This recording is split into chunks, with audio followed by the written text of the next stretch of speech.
자연이 우리를 행복하게 만들 수 있다면 여러분의 구독과 좋아요는 정말 큰 힘이 됩니다. 1장 우리의 뇌는 자연이 필요하다. 두뇌에 새겨진 녹지. 인간은 오랫동안 자연과 가까운 사이로 살아왔다. 현재 전 세계의 70%에 가까운 인구가 도시에 살고 있지만 1900년대까지만 해도 도시인은 15%에 불과했다. 현재 프랑스의 인구는 4분의 3이 도심에 살고 있는데 인구 밀집 현상은 200년 전 산업혁명과 함께 인구가 도시로 세차게 몰려들기 시작하면서 급격히 빨라졌다. 모로코의 제벨 이루드에서 발견된 세상에서 가장 오래된 화석에 의하면 최초의 인류는 30만 년 전에 출현했다. 30만 년이라는 긴 시간 동안 자연에 익숙했던 뇌가 정보와 소음으로 가득 찬 인공적인 생활 공간에 적응하기에 200년이라는 시간은 터무니없이 짧다. 수십만 년에 걸쳐 온 진화의 양상을 순식간에 바꿀 수는 없다. 여전히 뇌의 많은 부분이 구석기 시대 푸르른 대평원을 달리던 수렵체진민의 상태를 간직한다. 건강을 선물하는 자연. 1984년에 발표된 미국의 저명한 자연과학 학술지 사이언스에 게재된 로저 울릭의 유명한 연구 외과 수술 후 창밖을 바라보기가 회복에 미치는 영향을 보자 울릭은 어린 시절 신장병을 앓아 방 안의 침대에 누워 몇 주를 보내야 했다. 긴 회복 기간 동안 그는 창밖에 보이는 큰 나무의 존재만으로도 질병에 맞서 싸우는 데 도움이 된다는 점을 알아차렸다. 성인이 된 뒤에 그는 10년 동안 미국 내 병원에서 복부 외과 수술을 받은 환자에 대한 정보를 수집했다. 결과는 놀라웠다. 창밖으로 자연히 병실에 있던 환자의 회복 속도가 창밖으로 벽이 보이는 병실에 있는 환자보다 빨랐다. 병실에서 자연을 보았던 환자는 벽을 보았던 환자보다 진통제도 덜 필요했고 평균적으로 하루 먼저 퇴원하는 결과가 나왔다. 울리의 선구적인 연구가 발표된 뒤 녹색 풍경이 신체 건강에 미치는 영향을 입증하는 연구가 쏟아졌다. 교도소에 수감된 사람들에게서도 비슷한 현상이 나타났다. 철창 밖으로 자연이 보이는 감방에 수감된 자들의 진료 요청은 그렇지 않은 다른 수감자들보다 낮게 나타난다. 자연이 그려진 포스터를 벽에 붙이는 실험을 했을 때도 결과는 긍정적이었다. 실제 자연 풍경이든 인공적 풍경이든 단순한 자연 조망에도 인간이 호의적으로 반응하는 것이 확실했다. 같은 선상에서 다수의 역학조사로부터 자연이 질병의 발생 빈도에 미치는 영향도 밝혀졌다. 네덜란드에서 대대적으로 실시했던 한 연구를 예로 들어보자. 연구원들은 환자 35만 명의 의료 기록과 그들의 거주지 1km 이내에 인접한 생활 환경을 비교 검토했다. 이 연구에서 모든 편향을 제외했을 때 자연에 많이 둘러싸인 사람이 특정 질병에 덜 걸린다는 결론이 나왔다. 해당 질병은 당뇨병, 비뇨기 감염, 장내 감염, 두통, 어지럼증, 천식 상기도 감염, 관상동백질환, 목 통증 등 통증 등 나열하자면 끝이 없다. 자연은 심리적 만족감에도 영향을 주는데 특히 주거지역에서 자연의 효과가 두드러진다. 주거지역에 녹지가 많을수록 주민의 정신건강 상태가 훨씬 좋았다. 또한 거주지와 공원 간의 거리가 300에서 400m 이상이 되면 심리적 동요가 발생할 위험성이 나타났다. 공원과 좀 더 가까이 살았다면 나타나지 않았을 현상이다. 반대로 뇌신경과학 전문 국제학술지 네이처 뉴로사이언스에 게재된 최근 연구에 따르면 잠깐씩 녹지대에 자주 드나드는 것만으로도 인간은 긍정적 효과를 얻을 수 있다. 연구원들은 도시에 사는 50여 명의 피험자에게 일주일 동안 하루에 9번씩 스마트폰으로 자신의 기분 상태를 체크해달라고 요청하고 위치 추적 기능을 통해 참가자가 낮 시간 동안 녹지대에 가는지 여부를 살펴보았다. 결과는 결정적이었다. 잠깐이라도 녹지 공간에 노출된 참가자의 행복감이 곧바로 상승한 것이다. 1946년 세계보건기구 WHO에 따르면 건강이란 단순히 질병이 없는 상태가 아닌 신체적, 정신적, 사회적으로 안정된 상태를 말한다. WHO에서 정의한 건강을 제대로 충족시켜줄 수 있는 것이 바로 자연이다.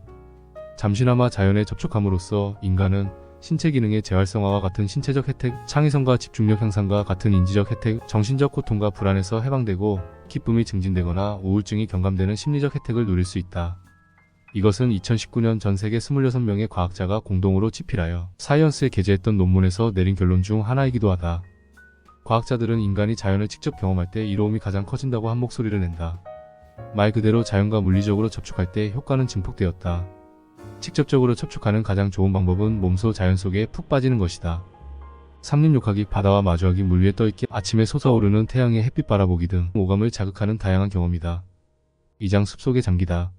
숲속 산책의 신경생리학적 효능. 숲은 자율신경계를 통해 강력한 효능을 발휘한다. 자율신경계와 숲의 관계는 2004년 일본에서 숲이 인간의 건강에 미치는 효과에 대한 연구가 다수 진행되면서부터 알려졌다. 일본 니혼의학대학교의 칭리 교수는 이 분야를 개척한 선구자 중 한 명이다. 칭리 교수는 환경이 생리학적 지표에 어떤 영향을 미치는지 알아보기 위해 자신의 팀과 함께 실험 참가자들을 두 집단으로 나눠 한 집단은 숲으로, 다른 한 집단은 도시로 보냈다. 그리고 피험자들의 하루 중 기상했을 때 산책하기 전과 후, 자연을 관찰하기 전과 후에 혈액 샘플을 채취했다. 결과는 어땠을까? 도시에서 걸은 집단보다 숲에서 걸은 집단의 부교감 신경활동이 100% 증가했다. 숲에서 걸을 때 이완과 휴식을 조절하는 신경의 활동이 활발해진 것이다. 반면 교감신경계를 가리키는 코르티솔의 농도는 16% 감소했다. 이 연구를 통해 숲에서는 신체의 부교감신경계가 활성화되어 생리기능의 속도를 늦춘다는 사실을 알 수 있다. 숲에서 인간은 점차 평정을 되찾게 되어 신체를 재생시키는 생리적, 심리적 행복의 상태가 나타난다. 심신을 진정시키고 호흡과 심박의 템포를 늦추는 것이 바로 단순한 숲속 걷기가 가진 효능 중 하나다. 같은 맥락에서 맥박, 혈압, 심박의 변화를 비롯한 심혈관계에 숲이 미치는 영향도 증명되었다. 특히 일본 학자들은 다수의 연구를 통해 도심에 노출되었을 때보다 숲에 노출되는 상태가 상대적으로 인간의 모든 요소에 긍정적이고 중대한 영향을 미친다는 사실을 밝혔다. 좀 더 최근에 진행된 연구에 따르면 나이가 많은 피험자들에게서 숲의 영향이 더욱 두드러진다. 한 연구에서 45에서 86세 피험자들에게 심전도 측정기를 차고 숲을 걷게 했는데, 숲을 걸은 후 측정기 기록을 분석한 결과 심박과 혈압이 눈에 띄게 줄어든 것을 확인할 수 있었다. 숲이 인간의 부교감 신경계에 영향을 미친다는 또 하나의 명백한 증거다. 나무 아래서 우리가 행복한 이유. 숲속 산책에서 후각은 중요한 역할을 한다. 숲속 공기에 피톤치드라는 독특한 유기분자층이 존재하기 때문이다. 1928년 러시아 생물학자 보리스 페트로비치 토킨이 발견하여 이름 지은 피톤치드는 나무가 공기에 발산하는 테르페노이드, 피넨보르네올, 리날로올, 리모넨과 같은 유기화합물이 혼합된 물질이다. 피톤치드는 해로운 균이나 박테리아로부터 식물을 보호하는 중요한 역할을 담당한다. 피톤치드는 우리가 사용하는 다양한 요리 재료에도 함유되어 있다. 예를 들어 마늘에 들어있는 강력한 피톤치드인 알리신은 강한 냄새와 박테리아 억제 효과로 유명하다. 그래서 일반적으로 피톤치드가 풍기는 냄새는 약한 항생제 역할을 한다고 볼 수 있다. 우리가 어떤 좋은 냄새를 맡으면 뇌에서는 평온함을 느끼는 행복 회로가 활성화된다. 예를 들어 소나무, 삼나무, 편백나무 같은 특정 나무들에서 내뿜는 향기가 인간의 행복에 강력한 영향을 미치고 심리적, 정신적 문제를 겪고 있는 환자의 고통까지 완화시킨다는 사실이 밝혀졌다. 숲의 향기가 주는 마지막 혜택은 면역계에 미치는 영향이다. 칭리 교수의 연구팀은 편백나무를 비롯한 수지류 수목의 피톤치드가 인간의 면역에 관여하는 백혈구에 미치는 영향에 대해 실험했다. 백혈구는 바람세포나 바이러스에 감염된 병든 세포를 공격하여 죽이기 때문에 NK세포 또는 자연살해 세포라고 불린다. 연구원들은 피험자들을 하루에 6시간 정도 숲속에서 걷게 하고 산책 전과 후에 혈액 샘플을 채취했다. 결과는 어땠을까? 연구를 시작하고 이틀 뒤 피험자 혈액의 NK세포 함유량이 50%나 증가했다. 더 놀라운 건 한 달 뒤에 채취한 혈액에서도 NK세포 함유량이 높게 측정되었다는 점이다. NK세포의 항암 효과는 널리 인정받았기 때문에 연구자들은 숲속 산책이 암을 예방하는 데 효과가 있다는 의견이다. 주말에 숲을 걷는 행위만으로도 일주일 동안 면역계가 강화되고 덕분에 감기나 유행성 독감처럼 가벼운 감염병으로부터 안전할 수 있다는 것이다. 녹지에서 향상되는 인지능력. 호주 멜버른 대학교에서 실시한 한 연구에 따르면 단순히 자연을 보는 것만으로도 주의력과 집중력이 향상된다. 이 연구는 실험에 참가한 150명의 학생들에게 컴퓨터 화면에서 움직이는 쥐를 마우스로 최대한 빨리 클릭하라는 지시를 내렸다. 그리고 피험자들을 두 집단으로 나누어 실험 중간에 주어진 45초간의 짧은 휴식 동안 한 집단은 녹지, 한 집단은 시멘트 지붕 이미지를 보게 했다. 결과는 놀랍게도 녹지를 관찰한 학생들의 능률이 훨씬 높았다. 또한 이 학생들이 집중력 역시 시멘트 지붕을 본 학생들에 비해서 훨씬 증가했다. 연구 결과는 단 몇 분간 자연을 보는 것만으로도 주의를 집중시키는 능력을 빠르게 회복할 수 있음을 확증했다. 우울증을 치료하는 숲. 정신적 반출한 반복되는 생각을 되씹는 경향을 가리키는데, 이때 반복되는 생각의 대부분은 부정적인 생각이다. 공상과 정신적 방황이 뇌가 가지는 기능의 일부인 건 사실이지만 이 단계에서 우리의 뇌는 같은 생각의 주의를 계속해서 맴도는 좋지 않은 습관이 있다. 자연은 이러한 정신적 반출을 줄여주는 데에도 영향을 미친다. 스탠퍼드 대학교의 연구원들은 숲에서 1시간 정도 걸음으로써 자연의 기운을 만끽하는 것이 정신적 반출을 크게 완화시킨다는 사실을 발견했다. 연구원들은 피험자를 두 집단으로 나누고 한 집단은 도심 중에서도 교통체증이 심한 캘리포니아의 엘카미노 레알기부터 팔로 알토기까지, 다른 한 집단은 떡갈나무와 감목이 깔린 초원을 따라 82분간 산책하도록 요청했다. 산책 후 자가 진단 설문을 통해 자연에서 산책한 집단의 사기가 시멘트만 줄곧 바라보며 걸은 집단보다 평균적으로 높다는 사실이 입증되었다. 이 현상을 더 자세히 설명해 볼 수 있을까? 미국 미시간 대학교의 레이첼 캐플런 교수는 이미 1990년대에 설득력 있는 설명을 내놓았다. 캐플런 교수는 숲의 풍경이 우리도 모르는 사이 주의를 끌어 반추로부터 부드럽게 빠져나오게 한다는 가정을 제시했다. 이것은 어떠한 정신적 노력도 요구하지 않는 아주 특별한 형태의 주의력이라고 할 수 있는데, 바람에 흔들리는 나뭇가지, 반짝이는 이파리의 색깔, 바람의 얕은 속삭임이 자연스럽게 우리의 주의를 끄기 때문이다. 게다가 자연의 자극은 강도도 낮기 때문에 감각에 휴식을 줄 뿐만 아니라 주의력을 회복시킬 수 있는 아주 작은 경험인 미시적 회복 경험을 제공한다. 2011년 한국의 신원섭 의사는 우울증을 치유하는 숲에 대한 첫 번째 근거를 제시했다. 그는 우울증에 걸린 92명의 알코올 중독 청년을 대상으로 산림 치유 가능성을 시험했는데 결과는 희망적이었다. 무려 64%가 우울 증상으로부터 벗어나는 데 성공했는데, 이는 약 50%로 추정하는 성공적인 약물 치료의 비율보다 높았기 때문이다. 영감을 깨우는 고독한 뇌의 몽상. 어느 날 창조성을 발휘해야 하는 순간에 상상력의 메마름을 느꼈다면 숲속 산책을 고려해볼 필요가 있다. 숲을 돌아다니면 창조력이 향상되기 때문이다. 미국 유타대학교의 데이비드 스트레이어 교수가 이를 증명했고, 그의 연구는 수많은 논평을 불러일으켰다. 스트레이어 교수는 50여 명의 피험자에게 알래스카, 콜로라도, 메인, 워싱턴 등 4개 중의 아름다운 숲에서 4에서 6일 정도 산행하도록 지시했다.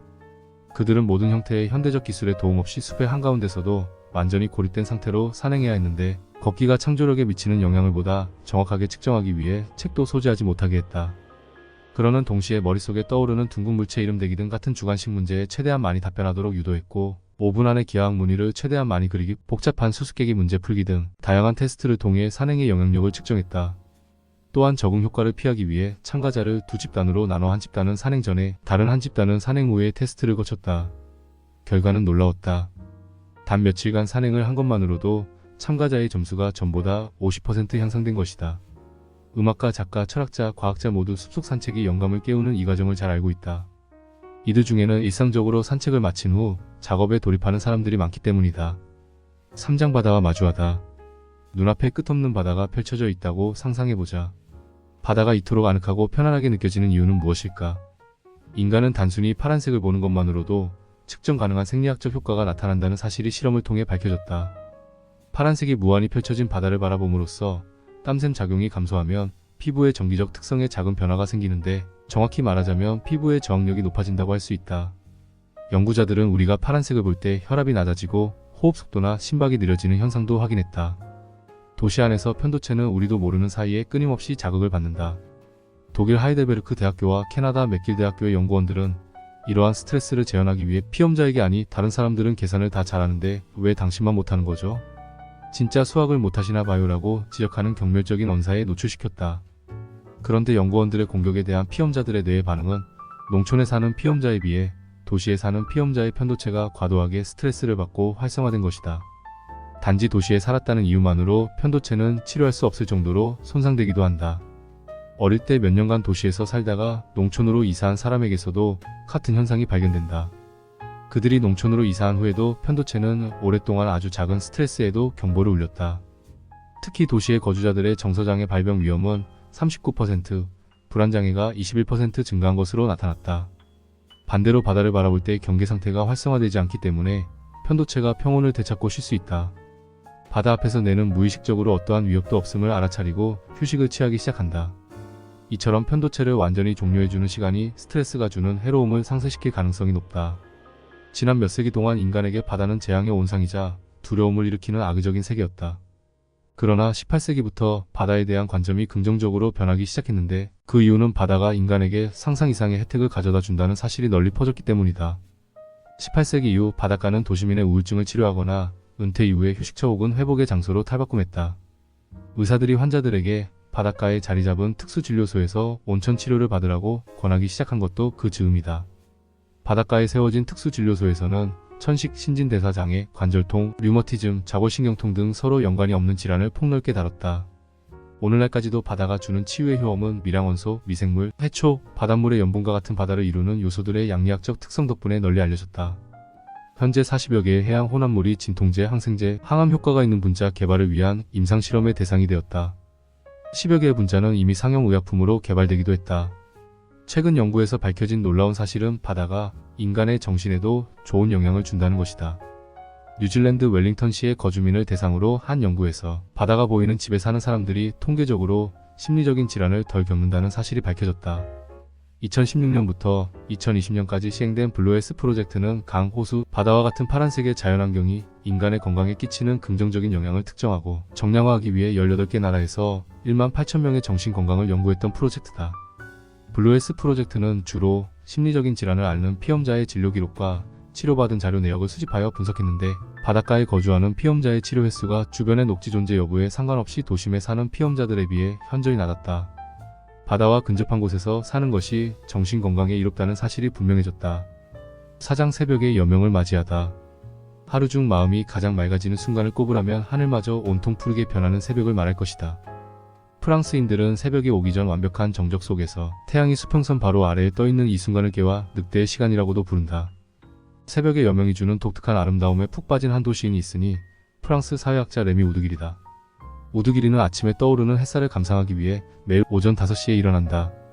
자기를 새벽을 찾는 사람이라고 소개하는 우드길이는 운동을 하거나 다른 사람보다 먼저 일을 시작하거나 명상을 하기 위해 새벽 알람을 맞추는 것이 아니다. 그가 새벽을 기다리는 이유는 아무것도 하지 않기 위해서다. 그저 새벽에 다르게 존재하고 싶을 뿐이다. 다시 말해 사회적 시간의 속박에서 벗어나 자신을 위한 시간이 주는 행복을 맛보고 다른 방식으로 보거나 생각할 여유를 갖기 위해서다. 인간은 최초로 존재했을 때부터 태양과 함께 잠들었다 깨어났다. 그리고 태양의 리듬은 그들의 뇌에 깊이 각인되었다. 그래서 오전 3, 4시에는 되도록 일어나지 않는 것이 좋다. 인체가 느린 속도로 작동하기 때문이다. 깨어나려면 몸도 재생해야 하고 뇌도 활동 상태에 들어가야 하기 때문에 혈압이 낮아지고 체온도 떨어진다. 한밤중에는 신체 활동이 고되고 정신도 찢어있는 이유다. 가벼운 우울증 증세와 닮은 이러한 한밤중 상태는 멜라토닌으로 설명할 수 있다. 멜라토닌은 햇빛이 사그라짐과 함께 몸을 휴식 모드로 맞춰놓는데, 우리가 그 시간에 일어나게 되면 이 호르몬이 우리의 감정을 침체시키고 슬픈 생각에 잠기게끔 만든다. 반면 새벽은 기적을 일으킨다. 날이 밝아올 무렵 떠오르는 햇빛이 멜라토닌 생성을 중단한다. 이 과정은 두 눈에 가득 차 오르기 시작하는 햇빛을 지각하면서 시작된다. 햇빛을 인지한 눈은 생체 시계의 야간 호르몬 분비를 멈추고 세로토닌, 아드레날린, 코르티솔 같은 다른 물질을 분비하라고 뇌에 지시한다. 이내 몇 분이 지나면 분비된 물질이 뇌에 축적되어 사기를 되찾고 일출과 함께 긍정적인 생각이 떠오른다. 따라서 태양광선은 뇌 기능에 지대한 영향을 미친다고 볼 수 있다. 그런데 태양광선의 다양한 색깔 중 인간의 정신에 가장 큰 영향을 미치는 색은 무엇일까? 일출이 인간의 각성과 인지를 촉진한다는 점과 가장 큰 영향을 미치는 태양광선의 색은 파란색이다. 잠시간이라도 센 햇빛이 뇌에 미치는 강력한 힘을 경험할 수 있을 것이다. 태양광 스펙트럼에 포함된 다른 색깔들은 어떨까? 파란색처럼 다른 색들도 인간에게 이로울까? 자연광에는 일반적으로 실내에서 사용하는 조명의 주파수대와는 다른 주파수대가 있다. 예를 들어 인간의 피부가 태양에 노출되면 체내 비타민 D 비율이 높아진다. 인체 내 비타민 D의 80에서 90%가 태양이 활성화한 피부의 광합성으로 생성될 정도다. 비타민 D는 DNA 재생, 항산화 활동, 세포 증식 조절을 포함한 다양한 신진대사 과정에 영향을 미친다. 뿐만 아니라 인체 내 비타민 D가 많을수록 유행성 감기와 코로나, 19와 같은 급성 바이러스성 호흡기 질환에 걸릴 확률이 낮아진다는 사실이 밝혀졌다. 무엇보다 햇빛은 뇌에게 깨어날 시각이라고 알려준다. 빛은 뇌가 정상적인 수면과 각성 사이클을 되찾게 하여 우리가 낮에는 좀 더 명민하고 깨어있고 밤에는 푹 잘 수 있도록 돕는다. 이러한 빛의 긍정적인 역할 덕분에 의료계는 빛을 치료제로 활용하고 있다. 자연이 우리를 행복하게 만들 수 있다면 여러분의 구독과 좋아요는 정말 큰 힘이 됩니다. 예를 들어 생체 시계가 고장이 나면 인간은 부정적인 감정을 느끼는데, 이는 1982년 미국 평론가 노먼 로즌솔이 계절성 정동자의 시저널 어펙티브 디소더라고 명명한 장애로 발전한다. 특히 동절기에는 햇빛이 줄어들면서 5명 중 1명꼴로 무기력을 느끼고 활동 에너지도 약해진다. 다소 슬픈 생각이나 우울이 두드러지나 날이 따뜻해지고 맑은 날이 지속되면 이 현상은 곧 사라진다. 자연광은 계정성 정동장의 발병을 현저하게 낮춘다. 아침에 빛을 주기적으로 쬐고 잠들기 전에는 스마트폰 화면의 노출을 줄이고 빛이 완벽하게 차단된 상태에서 잠들기만 하면 된다. 이 규칙만 지키면 생체시계의 시간이 제대로 맞춰지기 때문에 계절성 정동장애를 예방할 수 있다. 오장 각자의 리듬으로 살다. 계절의 민감성에 따른 발병. 계절은 달의 주기보다도 훨씬 더 긴 시간에 걸쳐 지구상 모든 종에게 강력한 영향력을 행사한다.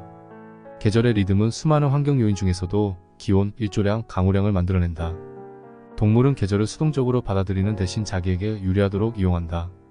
계절에 따라 서식지를 이주하는 동물이 있는가 하면 동면하거나 계절에 따라 번식을 조절하는 동물도 있다. 인간은 다른 동물에 비해 계절에 비교적 덜 민감하다. 더군다나 현대의 안락한 생활 방식 덕분에 우리는 계절에 상관없이 편안함을 느낄 수 있다. 하지만 인간 역시 지속적으로 반복되는 계절의 주기에 영향을 받고 난 뒤 독특한 특성을 갖추게 되었다. 질병과 싸우는 인간의 능력이 이 특성에 해당한다. 계절에 따라 각 질병의 발병률이 달라지고 그 중에서도 겨울의 절정에 달한다는 사실이 연구를 통해 밝혀졌다. 12월에서 4월 사이에 유행성 감기와 같은 바이러스성 질병이 가장 많이 발병하기도 했지만 심근경색, 뇌졸중, 제1형, 당뇨병과 류머티즘성 관절염 같은 자가면역 질환도 마찬가지였다. 더욱 놀라운 건 인지 기능 역시 계절의 리듬에 따라 달라진다는 점이다. 리에주 실대학교의 연구진은 1년 동안 여러 차례에 걸쳐 청년들의 인지 기능을 연구한 논문을 발표했다. 연구진은 집중력과 작업 기억처럼 정보를 단기적으로 기억하는 과정이 필요한 인지 기능을 주로 분석했는데 그 결과 집중력은 6월 중순쯤 하지의 최고치에 달하고 12월 중순쯤인 동지의 최저치로 떨어진다는 사실이 밝혀졌다. 반면 기억력은 9월 중순쯤인 추분의 정점에 이르고 3월 중순쯤인 추분에 가까워지면서 최소치로 떨어졌다. 우리도 모르는 사이 1년 단위의 모래시계가 인지능력에도 영향을 미치는 것이다. 10년마다 새로 태어난다. 인간의 세포는 태어나서 죽을 때까지 정기적으로 새로이 생성되고 죽음을 맞이하며 대체된다. 인체의 피부세포, 근육세포, 심장세포, 신경세포 등 약 200개의 세포 유형으로 분류되는 30조 개의 세포로 이루어져 있다. 이 중 매일 20억 개의 세포가 죽고 비교적 빠른 속도로 교체된다. 예를 들어 장세포는 2에서 3일 간격으로 재생된다. 장세포보다 좀 더 단단한 피부세포의 수명은 3에서 4주다. 척혈구는 120일 정도 살고 간이나 폐의 세포는 400에서 500일 동안 산다. 그러므로 현재 50세인 사람은 이미 40여 차례 간을 바꾸었다고 할 수 있다. 내 안의 시계를 조율하다. 과학계는 겨우 15년 전부터 생물학적 리듬이 인간의 건강에 미치는 중요한 요인 중 하나라고 인식하기 시작했다. 특히 낮과 밤의 교차에 맞춰진 일주기 리듬을 인식하면서 새로운 연구 분야가 급성장했다. 바로 시간생리학이다. 시간생리학은 우리 안에 내재한 시계의 자연스러운 리듬을 따르라고 말한다. 예를 들어 천천히 규칙적으로 숨을 쉬고 피곤을 느낄 때 정해진 시간에 잠자리에 들고 현재 몸의 에너지가 얼마나 남아있는지 알아차리는 방법을 배워 일상에 적용하는 것이다. 생체 시계와 합치되기 위해서는 몸의 속도를 점진적으로 떨어뜨려야 한다. 저녁에는 운동을 삼가고 각성 상태와 체온을 높이는 스마트폰이나 컴퓨터 화면, 커피, 담배와 같은 기타 흥분제도 피해야 한다. 반대로 멜라토닌 분비 상승으로 나타나는 하품, 무거운 눈꺼풀 등의 졸음 신호를 기민하게 알아차려야 한다. 그때의 신호를 무시하면 안 된다. 곧장 침대로 가서 방안을 어둡게 만든 상태로 잠에 들어야 한다. 일주기 리듬이 동요하면 만성질환이 발병하거나 악화되는 데 직결된다. 그 중에서도 수면과 각성 주기에 이상이 생기면 정신질환에 걸릴 위험이 높아진다.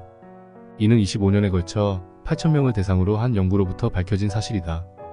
연구원들은 수면 시간과 치매 사이의 상관관계를 분석했는데 50에서 70세 연령층에서 7시간 이상 정상적으로 잠자는 사람들과 비교했을 때 하루의 수면 시간이 6시간 이하였던 사람들이 치매에 걸릴 위험은 24에서 40%까지 높아졌다.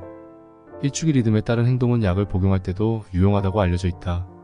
치료의 효과는 복용 시간에 따라 달라지고 환자의 생리학적 리듬에 좌우된다. 예를 들어 항우울제의 일종인 클로미프라민은 정오에 복용했을 때 몸에 잘 드는데 세로토닌 분비가 정오의 최대치에 달하기 때문이다. 또한 다수 연구를 통해 항암 치료를 위한 약을 복용할 때에도 시간이 중요한 역할을 한다는 사실을 알 수 있었다. 프랑스 국립보건의학연구소의 시간생리학 및 암부서의 감독을 맡고 있는 프랑시스 레비는 소화기 암에 널리 쓰이는 화학요법이 오후 4시보다는 오전 4시에 관료될 때 톡성이 5배 가까이 줄어든다는 사실을 발견했다. 그렇다면 앞으로 남은 연구의 화두는 무엇일까? 약물 복용량을 각각의 개인에게 맞추는 것이다. 개인마다 생리학적 리듬이 조금씩 다르기 때문이다. 이러한 시간생리학 원리의 발견에 힘입어 치료의 효율을 높이거나 톡성을 낮출 수 있는 방법을 찾기 위해 생리학적 리듬을 기반으로 수많은 연구가 진행 중이다. 육장 동물과 눈이 마주치다. 말하지 못하는 단짝이 주는 행복. 동물의 존재 자체가 인간에게 주는 심리학적 혜택은 부정할 수 없을 만큼 명백하다. 단지 동물을 쓰다듬는 행위만으로도 인간의 몸에서 스트레스 예방 호르몬인 엔도르핀 분비가 증가하고 동시에 스트레스 호르몬인 코르티솔이 줄어들어 행복감을 느낀다. 그렇다면 동물과 함께 있을 때 인간의 정신 건강이 향상되는 이유는 무엇일까? 진화론적 관점에서 볼 때 반려동물의 행동을 주의 깊게 관찰하는 행위는 인간이 생존할 수 있는 확률을 더욱 높여주었다. 그렇게 인간은 동물 친화적인 조상의 흔적을 유전적으로 간직해왔고 반려동물은 인간의 동료가 되어 지금까지도 절친한 벗에게 안정감을 선물한다. 더욱 놀라운 건 동물과 눈을 마주치는 것만으로도 인간의 몸에서는 특정 호르몬 반응이 일어난다는 사실이다. 사이언스에 게재된 한 일본의 논문에 따르면 인간과 개가 서로 눈을 바라볼 때 인간과 개의 뇌에서 모두 옥시토신 분비가 증가하여 둘의 관계가 강화된다고 밝혔다. 일본 과학자들은 눈을 바라봄으로써 형성되는 관계 형성의 작동 원리가 인간이 3만 년 전부터 개를 단짝 친구로 길들이는 데 효과적으로 작용했다고 말한다. 수만 년 동안 개는 인간과의 눈 맞춤으로 관계를 강화했고 인간의 의도를 상상하는 능력을 키워왔다. 반려동물은 특히 노인이나 시각장애인, 자폐증 환자들의 곁에 있을 때뿐만 아니라 아이들의 정서 발달 시기에도 그 존재감이 두드러진다. 7장 흙과 친하게 지내다. 미생물은 인간과 접촉하면서 인간의 건강에 중대한 영향을 미친다.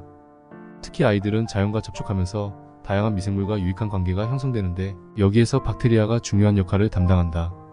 어린 시절 자연에 자주 노출될수록 일생에 걸쳐 신체적으로나 정신적으로나 얻는 건강의 혜택은 더욱 커진다. 그렇다면 인체에서 미생물의 혜택을 가장 직접적으로 받는 영역은 어디일까? 대부분의 내장이 모여있는 배 속이다. 인체에서 배는 본능적 욕구와 생식과 연결지어 인간의 동물성과 연결된 어두운 영역으로 여겨졌다. 그런데 배와 뇌를 가르는 이원론에 의문이 제기되기 시작하면서 과학자들은 배의 기능이 얼마나 정교하고 중요한지 깨닫기 시작했다. 연구가 누적되어 전문화되면서 뇌만큼이나 배 속이 다채로운 공간임을 알게 된 것이다. 사실 인간의 배 속에도 뇌처럼 뉴런이 있다. 인간의 배는 소화 시스템을 돌볼 뿐만 아니라 뇌와 정보를 교환하는 약 2억 개의 뉴런이 활발하게 활동하는 장소다. 그 뉴런들이 바로 소화관을 따라 감겨있는 장신경계다. 길이가 긴 장신경계는 식도에서 출발해서 항문까지 내려가면 10에서 12m까지 늘어나 약 400제곱미터의 장을 표면을 덮는다. 진화적 관점에서 보았을 때 장신경계의 기원은 오래되었다. 배 속의 신경세포는 머리의 뇌와 기원이 같지만 태아 발달 시기에 분리되어 배 쪽으로 이동하여 그곳에서 장신경계를 형성한다. 이렇듯 뇌와 장신경계는 같은 유형의 뉴런을 공유한다. 또한 장신경계는 다른 중추신경으로부터 독립적으로 작동할 수 있고 꿈틀운동이라는 복잡한 수축 작용을 통과한다. 끝이 아니다. 장신경계는 단순히 음식물을 소화시키는 역할을 넘어서 두뇌와 상호작용을 할 수도 있다. 인생에서 한 번이라도 중대한 시험을 치러본 사람이라면 스트레스가 소화계에 어떤 영향을 미치는지 느낀 적 있을 것이다. 마지막으로 뱃속에 있는 제2의 뇌는 역으로 인간의 감정과 정신에 영향을 끼치기도 한다. 장신경계는 인체 내에서 세로토닌의 95%를 분비한다. 세로토닌이 장에 한번 분비되면 연동운동을 자극하여 소화에 영향을 미친다. 보상회로를 활성화하고 마음이 진정되는 느낌을 주기 때문에 세로토닌은 행복 호르몬이라 불리기도 한다. 그래서 장신경계는 스트레스와 감정에 민감하다고 말할 수 있으며 인간의 행복에 즉각적으로 영향을 미칠 수 있다. 이와 반대로 침울, 우울, 불안한 기분은 정상 수치보다 낮은 세로토닌 분비율과 관련이 있다. 또한 장신경계는 성폭력이나 정신적 외상처럼 강력한 스트레스를 유발했던 사건에 의해 오랜 시간에 걸쳐 변형되기도 한다. 이렇듯 장신경계는 인간의 몸 깊숙한 영역에 기억의 한 형태로 새겨진다. 장신경계를 제대로 이해하기 위해서 반드시 고려해야 할 요소가 또 하나 있다. 바로 미생물군집. 이러한 미생물 생태계 일체를 장내 미생물군집 혹은 줄여서 장내 미생물이라고 부른다. 장내 미생물은 두뇌가 담당하는 기능에도 일부 영향을 미친다. 이 과학적 사실은 동물과 인간을 실험 대상으로 한 수많은 연구를 통해 이미 증명되었다. 연구원들은 실험용 쥐로부터 동물의 기억력에 직접적으로 작용하는 다수의 장내 박테리아 군집을 발견해냈다. 이 군집은 신생아의 소화관에 최초로 서식하는 세균주 중 하나인 락토바실러스 루테리를 포함한 여러 계열의 유산균이었다. 연구원들은 쥐의 장내 미생물에서 락토바실러스 루테리를 제거하면 쥐의 기억력이 크게 떨어지고 반대로 새로운 유산균을 주입받은 쥐의 기억력은 크게 회복되는 현상을 발견했다. 나아가 아일랜드 코크 대학교의 연구원들은 어린 쥐의 대변에서 채취한 미생물을 나이 든 쥐에게 이식하기만 해도 나이 든 쥐의 기억력과 연관된 장애의 발병을 크게 감소시킨다는 사실을 발견했다. 장내 미생물의 노화로 인한 인지적 악화를 역전시킨 것이다. 이 결과가 확증되면 인체의 노화로 인해 발생하는 질병과 징후를 예방하는 데 엄청난 반향을 일으킬 것이다. 물론 인간에게 똑같이 적용될 수 있는지 알아보기 위해 과학적으로 밝혀내야 할 부분들이 아직 남아있다. 그러나 네이처 마이크로바이올로지에 게재된 연구에 따르면 8주 동안 프로바이오틱스를 우울증 환자에게 처방해주자 그들의 기분이 눈에 띄게 좋아졌다고 증명했다. 장내 미생물의 박테리아가 두뇌의 화학적 변화를 불러일으키고 인간의 심리 상태에 영향을 준다는 가설이 실제로 들어맞는 순간이었다. 장내 미생물은 수많은 신경성 질환 연구에서 치료 가능성의 실마리를 제공한다.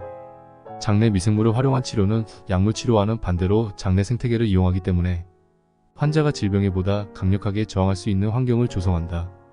또한 환자에게 유리하게 작용하는 박테리아를 주입하거나 장내 미생물을 부분적으로 복구하여 뱃속 생태계를 긍정적인 방향으로 변화시킴으로써 치료가 섬세하게 작동할 수 있다. 영국인 17,400명의 건강 데이터 베이스를 연구한 데이비드 스트라차는 각 가정의 막내들이 형제자매들보다 비염이나 알레르기, 습진에 덜 걸린다는 흥미로운 현상을 발견했다. 스트라차는 어린 막내들이 밖으로 나가 노는 시간이 더 많아 박테리아에 빈번히 노출되기 때문에 장내 미생물이 많이 형성된 것이고, 이는 특정 질병에 걸릴 확률을 낮춘다고 보았다. 1990년경 농장에서 사는 아이들을 대상으로 실시된 다수 연구가 스트라차 내 엉뚱한 가설에 확증을 더했다. 농장의 동물로부터 병원체에 빈번히 노출되는 아이들은 꽃가루 알레르기 등 질환을 덜 앓았다. 또한 연구원들의 주장에 따르면 생물 다양성이 높은 자연에서 미생물에 노출된 아이들은 알레르기와 천식, 자가면역 질환에 덜 걸린다고 했다. 장내 박테리아도 마찬가지다. 나이지리아에서 도시 거주민과 농촌 거주민의 장내 박테리아를 비교했던 실험이 있었는데, 이 실험을 통해 농촌에 사는 아이들이 도시에 사는 아이들보다 훨씬 더 다양한 박테리아의 혜택을 받는다고 밝혔다. 이러한 현상은 덩이줄기 식물, 곡물, 잎채소 등 가공하지 않은 자연식품 위주인 농촌 거주민의 음식 섭취 습관 및 자연과의 직접적인 접촉에서 기인했다. 피부 혹은 호흡을 통해서 인간이 흡수하는 이로운 미생물도 긍정적인 효과를 불러일으킨다.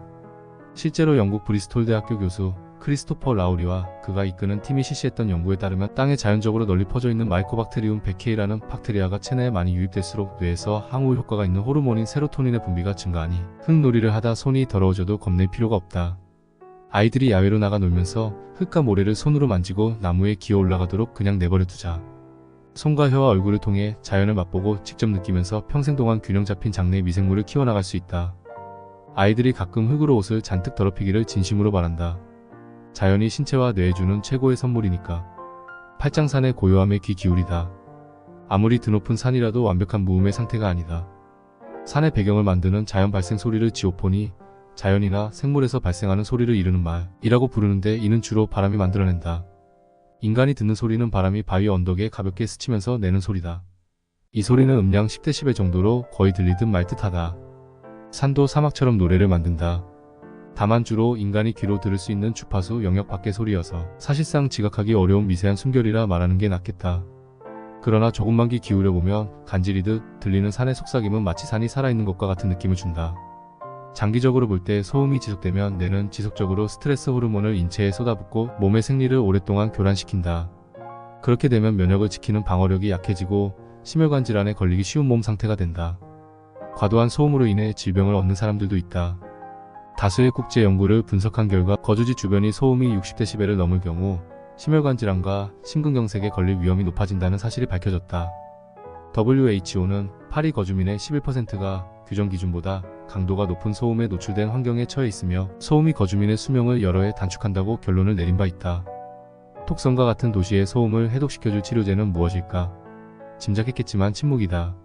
생체시계의 시간을 조율하기 위해 평화로운 산과 접하는 것만큼 좋은 방법도 없다. 산은 대도시의 높은 소음으로부터 뚝 떨어져 피곤에 지친 뇌를 회복시키는 데 필요한 무상의 해독제를 제공한다. 인간은 걸으면서 자연스레 숨을 들이마시고 내뱉는데 산속에서 마시는 신선한 공기를 빼놓고 말할 순 없다.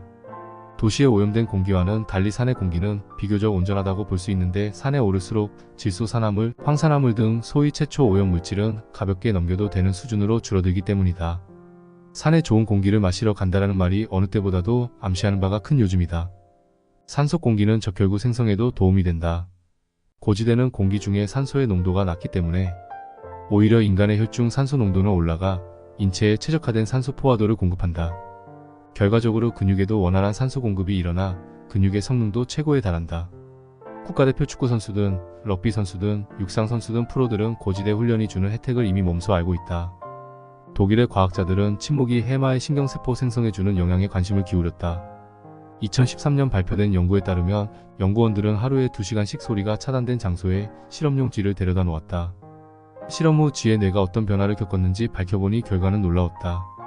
대조군의 쥐와 비교하여 침묵의 방에 놓였던 쥐들의 해마의 새로운 세포가 더 많이 발달된 것이다. 해마에 생겨난 새로운 뉴런은 인간의 기억력에 직접적으로 긍정적인 혜택을 가져온다. 음악과 침묵을 활용한 치료 연구는 아직 초창기 단계지만 침묵이 뇌에 미치는 영향은 생각보다 훨씬 강력하다고 장담할 수 있다.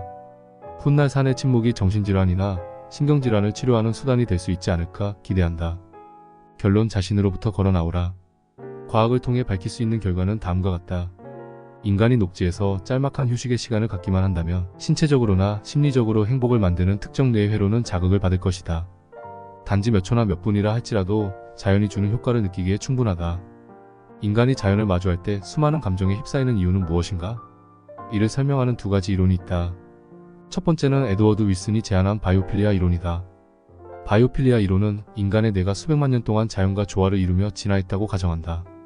인간이 오랫동안 생존에 도움이 된 존재들에게 고맙게 여기는 방법을 배웠기 때문에 자연을 사랑하는 자연스러운 감정이 피어난다고 믿는다. 이러한 인간의 유산은 물의 존재, 소음의 부재, 활짝 트인 공간을 이용할 수 있는 가능성, 밤과 낮의 교차 등 인류의 조상이 살던 태고적 환경과 유사한 환경적 요소들이 지금까지 현대인에게 지속적으로 영향을 미치는 이유를 해명한다. 또 하나의 설득력 있는 이론을 소개한다. 인간이 자연의 주의를 기울이는 독특한 방식 덕분에 우리는 자연으로부터 아낌없는 혜택을 받는다는 주의 회복 이론이다. 이 이론은 심리학자 부부인 레이첼 캐플런과 스테판 캐플런이 발전시켰다. 주의 회복 이론에 따르면 자연은 감각할 수 있는 갖가지 요소를 제공함으로써 인간에게 끊임없이 환경에 주의를 기울여보라고 권한다. 인간이 자연의 주의를 기울이며 어두운 생각을 반복하는 행위를 멈출 수 있게 된다. 나뭇가지의 느린 움직임, 흐르는 물, 바람의 속삭임을 예로 들어보자. 당신이 특별한 노력을 들이지 않아도 자연에서는 일련의 과정이 시작된다. 의식하지 못하는 사이 당신을 부드럽게 끌어당기는 힘 덕분에 정신적 인지 활동은 잠시 휴식을 취할 수 있고 결과적으로 집중력이나 생각하는 능력이 회복된다. 단순히 자연을 보는 행위만으로도 인간의 마음은 진정되고 심박은 낮아지고 인지적 반추는 중단되고 면역력이 강해지고 주의력은 날카로워진다. 그러나 두 가지 이론이 설득력 있음에도 불구하고 인간이 자연 앞에서 특별한 감정을 느끼는 이유를 완전히 설명해 주지는 못한다. 프랑스 철학자 신시아 플레리와 생태학자 앙카롤린 프로보의 꽃차를 보자. 아는 수준에 머무는 것은 명백히 부족하다. 알고 있는 것을 겪어보아야 한다. 그것이 경험이다. 외부에서 측정 가능하고 관찰 가능한 원리를 철저하게 분석하는 지적인 접근 방식은 자연과 인간 사이의 심오한 관계를 완벽하게 해석해내기에 충분하지 않다. 물, 바람, 숲, 별, 흙, 동물, 식물, 색깔 등 자연이 제공하는 다채롭고 감각적인 환경을 직접 느껴보고 몰입함으로써 스스로 실험 대상이 되어야 한다. 과학적 지식 이전에 자연은 개개인이 겪는 1인칭 경험이다. 직장에 조성된 정원. 자연과의 접촉은 직장인들에게 효율적인 해결책이 되어준다. 직장에 조성된 작은 녹지는 업무의 집중력을 높여주며 바깥의 녹지를 볼 수 있는 유리창이 트인 공간에서는 단 몇 초라도 정신적으로 해방될 수 있다. 시각을 통한 잠깐의 휴식은 직원들의 행복감성과 동기를 향상시킨다. 나아가 유리창을 통해 풍부하게 유입되는 자연광이 인간의 기분과 건강에 미치는 영향을 앞서 확인한 바 있다. 프로젝트 보고서를 바탕으로 직장인들이 식물을 배치한 사무실에서 일할 때 스트레스를 덜 느끼고 더욱 생산적이라는 결과를 도출할 수 있었다. 실내 식물도 물론 좋지만 놀랍게도 살아있는 식물이 아니라 자연을 담은 사진만으로도 유익한 효과를 얻을 수 있다. 도심 속 자연 친화적인 공간이 각광받자 전에 없던 신경건축학이라는 새로운 학문이 탄생하기도 했다. 신경건축학에서는 건축물을 세우는데 필수적인 부지뿐만 아니라 창에서 들어오는 빛, 벽의 각도, 색채, 질감, 개방 공간, 소리까지 전부 고려한다.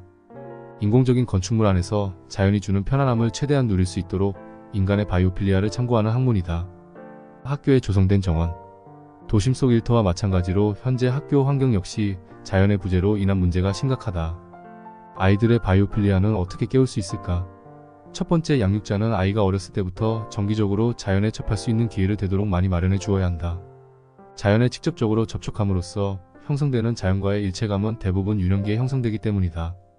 어렸을 때 자연과 맺은 정서적 유대감은 어른이 되어서 맺는 주변 환경의 관계까지도 영향을 미칠 만큼 결정적이다. 그러나 안타깝게도 세대가 지날수록 아이가 자연에 접할 수 있는 기회는 줄어드는 실정이다. 두 번째, 아이의 주된 교육을 도맡는 학교 역시 책임이 있다. 학교는 되도록 어린 연령의 아이들이 정기적으로 자연과의 관계를 개발하고 유지할 수 있도록 조치를 취해야 한다. 학교에서 실시하는 야외 활동은 아이의 공격성이나 흥분을 크게 줄여주는 등 주된 행동 형성에 이로운 영향을 미친다. 또한 교수법에 통합된 야외 활동이 아이의 운동성을 향상시키고 제한적이기는 하지만 학업 성적도 향상시킬 수 있다는 사실이 연구를 통해 증명되었다. 학교를 건축할 때 교실, 휴게 공간, 식당에서 바깥의 자연이 잘 보이도록 설계해야 한다. 물론 아이들의 정신 건강만을 고려하여 시행하기에는 단순하고 쉬운 작업은 아니다. 그럴수록 어른들의 노력이 필요하다. 이런 과정을 건너뛰고서는 아이들의 정신 발달은 물론 지적 향상 및 감정적 발달을 기대하기는 어렵다.